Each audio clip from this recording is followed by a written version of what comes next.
Have you ever had a streak of bad luck that felt too precise to be a coincidence? I'm not talking about a flat tire or a rainy day.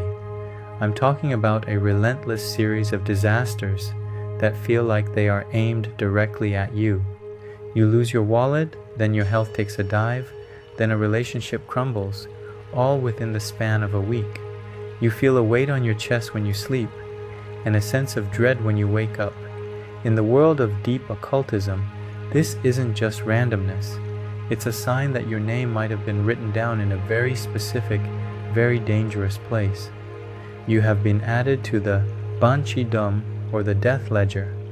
In Thai sorcery, the concept of the Banshee Dum is terrifying. It is essentially a metaphysical hit list. It represents a spiritual contract or a bounty that has been placed on your head. This can happen in a few ways. Sometimes it is the work of a dark practitioner, a sorcerer hired by an enemy to pin you down. They take your name, your birth date, maybe a photo, and they inscribe it into a ritual ledger. Once that entry is made, you become a beacon for negative energy. Spirits and bad fortune don't just stumble upon you, they are directed to you.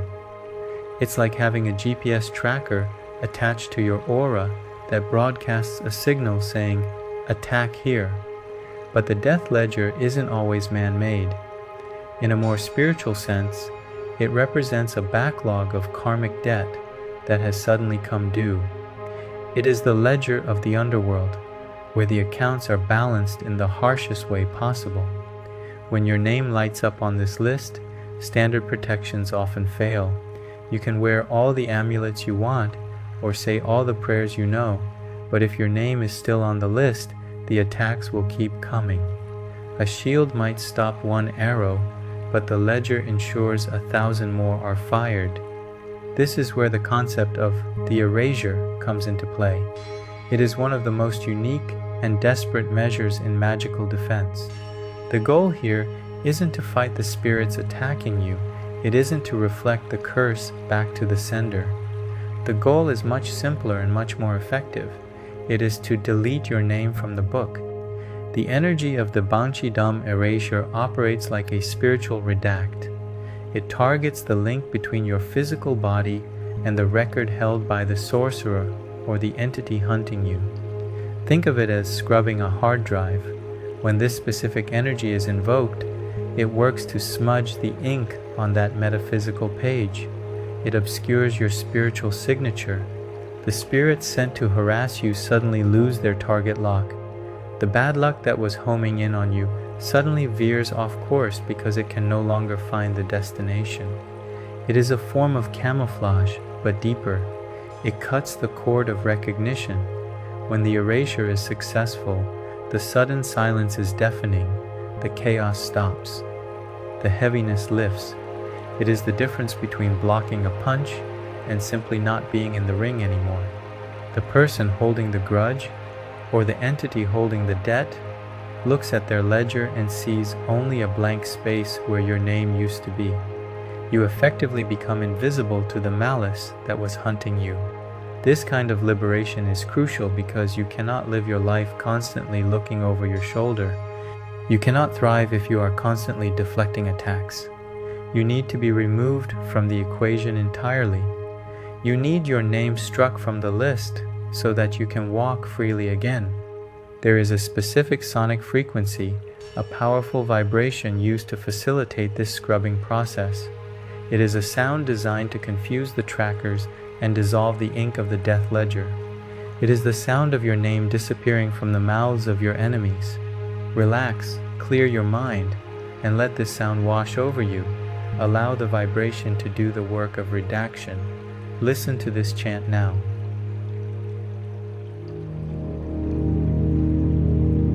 Vachira rakha jakang parang sappha mantaṃ vināsāt yang puttha dhamma saṅkha te chana arakhaṃ me sattha hotu tuttha mantānāภิภวันติอวิหิงสายะรักขันตุสัทธาสุขังภวันตุวชิระรักขาจักกังปะรังสัพพะมันตังวินาศะ ยังพุทธธรรมสังฆเตชนะอรักขังเมสะทาโหตุทุตถมันตานาภิภวันติอวิหิงสายะรักขันตุสัทธาสุขังภวันตุวชิระรักขาจักกังปะรังสัพพมันตังวินาศะยังพุทธธรรมสังฆเตชนะ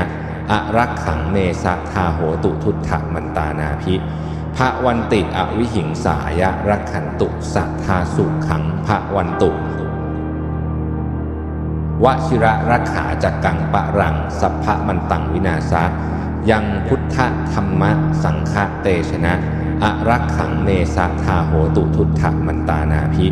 ภวันติอวิหิงสายะรักขันตุสัทธาสุขังภวันตุวชิระรักขาจักกังปะรังสัพพมันตังวินาศะยังพุทธธรรมสังฆเตชนะอรักขังเมสะทาโหตุทุตถมันตานาภิภวันติอวิหิงสายะรักขันตุสัทธาสุขังภวันตุวชิระรักขาจักกังปะรังสัพพมันตังวินาศะยังพุทธธรรมสังฆเตชนะอรักขังเมสะทาโหตุทุตถมันตานาภิภวันติอวิหิงสายะรักขันตุสัทธาสุขังภวันตุวชิระรักขาจักกังปะรังสัพพมันตังวินาศะยังพุทธธรรมสังฆเตชนะอรักขังเมสะทาโหตุทุตถมันตานาภิภวันติอวิหิงสายะรักขันตุสัทธาสุขังภวันตุวชิระรักขาจักกังปะรังสัพพมันตังวินาศะยังพุทธธรรมสังฆเตชนะอรักขังเมสะทาโหตุทุตถมันตานาภิภวันติอวิหิงสายะรักขันตุสัทธาสุขังภวันตุวชิระรักขาจักกังปะรังสัพพมันตังวินาศะยังพุทธธรรมสังฆเตชนะอรักขังเมสะทาโหตุทุตถมันตานาภิภวันติอวิหิงสายะรักขันตุสัทธาสุขังภวันตุวชิระรักขาจักกังปะรังสัพพมันตังวินาศะยังพุทธธรรมสังฆเตชนะอรักขังเมสะทาโหตุทุตถมันตานาภิภวันติอวิหิงสายะรักขันตุสัทธาสุขังภวันตุวชิระรักขาจักกังปะรังสัพพมันตังวินาศะยังพุทธธรรมสังฆเตชนะอรักขังเมสะทาโหตุทุตถมันตานาภิภวันติอวิหิงสายะรักขันตุสัทธาสุขังภวันตุวชิระรักขาจักกังปะรังสัพพมันตังวินาศะยังพุทธธรรมสังฆเตชนะอรักขังเมสะทาโหตุทุตถมันตานาภิภวันติอวิหิงสายะรักขันตุสัทธาสุขังภวันตุวชิระรักขาจักกังปะรังสัพพมันตังวินาศะยังพุทธธรรมสังฆเตชนะอรักขังเมสะทาโหตุทุตถมันตานาภิภวันติอวิหิงสายะรักขันตุสัทธาสุขังภวันตุวชิระรักขาจักกังปะรังสัพพมันตังวินาศะยังพุทธธรรมสังฆเตชนะอรักขังเมสะทาโหตุทุตถมันตานาภิภวันติอวิหิงสายะรักขันตุสัทธาสุขังภวันตุวชิระรักขาจักกังปะรังสัพพมันตังวินาศะยังพุทธธรรมสังฆเตชนะอรักขังเมสะทาโหตุทุตถมันตานาภิภวันติอวิหิงสายะรักขันตุสัทธาสุขังภวันตุวชิระรักขาจักกังปะรังสัพพมันตังวินาศะยังพุทธธรรมสังฆเตชนะอรักขังเมสะทาโหตุทุตถมันตานาภิภวันติอวิหิงสายะรักขันตุสัทธาสุขังภวันตุวชิระรักขาจักกังปะรังสัพพมันตังวินาศะยังพุทธธรรมสังฆเตชนะอรักขังเมสะทาโหตุทุตถมันตานาภิภ ภวันติอวิหิงสายะรักขันตุสัทธาสุขังภวันตุวชิระรักขาจักกังปะรังสัพพะมันตังวินาศะยังพุทธธรรมสังฆเตชนะอรักขังเนสะทาโหตุทุตถมันตานาภิภวันติอวิหิงสายะรักขันตุสัทธาสุขังภวันตุวชิระรักขาจักกังปะรังสัพพะมันตังวินาศะยังพุทธธรรมสังฆเตชนะอรักขังเนสะทาโหตุทุตถมันตานาภิภวันติอวิหิงสายะรักขันตุสัทธาสุขังภวันตุวชิระรักขาจักกังปะรังสัพพะมันตังวินาศะยังพุทธธรรมสังฆเตชนะอรักขังเนสะทาโหตุทุตถมันตานาภิภวันติอวิหิงสายะรักขันตุสัทธาสุขังภวันตุวชิระรักขาจักกังปะรังสัพพะมันตังวินาศะยังพุทธธรรมสังฆเตชนะอรักขังเนสะทาโหตุทุตถมันตานาภิภวันติอวิหิงสายะรักขันตุสัทธาสุขังภวันตุวชิระรักขาจักกังปะรังสัพพะมันตังวินาศะยังพุทธธรรมสังฆเตชนะอรักขังเนสะทาโหตุทุตถมันตานาภิภวันติอวิหิงสายะรักขันตุสัทธาสุขังภวันตุวชิระรักขาจักกังปะรังสัพพะมันตังวินาศะยังพุทธธรรมสังฆเตชนะอรักขังเนสะทาโหตุทุตถมันตานาภิภวันติอวิหิงสายะรักขันตุสัทธาสุขังภวันตุวชิระรักขาจักกังปะรังสัพพะมันตังวินาศะยังพุทธธรรมสังฆเตชนะอรักขังเนสะทาโหตุทุตถมันตานาภิภวันติอวิหิงสายะรักขันตุสัทธาสุขังภวันตุวชิระรักขาจักกังปะรังสัพพะมันตังวินาศะยังพุทธธรรมสังฆเตชนะอรักขังเนสะทาโหตุทุตถมันตานาภิภวันติอวิหิงสายะรักขันตุสัทธาสุขังภวันตุวชิระรักขาจักกังปะรังสัพพะมันตังวินาศะยังพุทธธรรมสังฆเตชนะอรักขังเนสะทาโหตุทุตถมันตานาภิภวันติอวิหิงสายะรักขันตุสัทธาสุขังภวันตุวชิระรักขาจักกังปะรังสัพพะมันตังวินาศะยังพุทธธรรมสังฆเตชนะอรักขังเนสะทาโหตุทุตถมันตานาภิภวันติอวิหิงสายะรักขันตุสัทธาสุขังภวันตุ